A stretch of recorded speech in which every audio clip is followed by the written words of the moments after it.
Évangile de Matthieu, chapitre 3. En ce temps-là parut Jean-Baptiste prêchant dans le désert de Judée. Il disait, repentez-vous, car le royaume des cieux est proche. Jean est celui qui avait été annoncé par Ésaïe le prophète, lorsqu'il dit, c'est ici la voix de celui qui crie dans le désert. Préparez le chemin du Seigneur, aplanissez ses sentiers. Jean avait un vêtement de poil de chameau et une ceinture de cuir autour des reins. Il se nourrissait de sauterelles et de miel sauvage. Les habitants de Jérusalem, de toute la Judée et de tout le pays des environs du Jourdain se rendaient auprès de lui. Et confessant leurs péchés, ils se faisaient baptiser par lui dans le fleuve du Jourdain.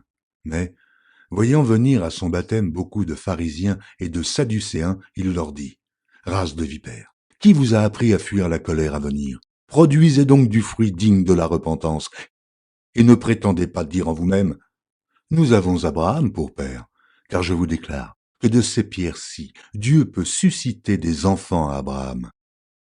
Déjà la cognée est mise à la racine des arbres. Tout arbre donc, qui ne produit pas de bons fruits, sera coupé et jeté au feu.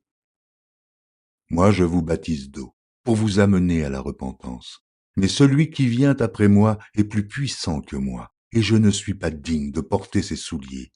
Lui, il vous baptisera du Saint-Esprit et de feu. Il a son vent à la main, il nettoiera son aire, et il amassera son blé dans le grenier, mais il brûlera la paille dans un feu qui ne s'éteint point. Alors Jésus vint de la Galilée au Jourdain vers Jean pour être baptisé par lui. Mais Jean s'y opposait en disant, « C'est moi qui ai besoin d'être baptisé par toi, et tu viens à moi. » Jésus lui répondit, « Laisse faire maintenant, car il est convenable que nous accomplissions ainsi tout ce qui est juste. » Et Jean ne lui résista plus.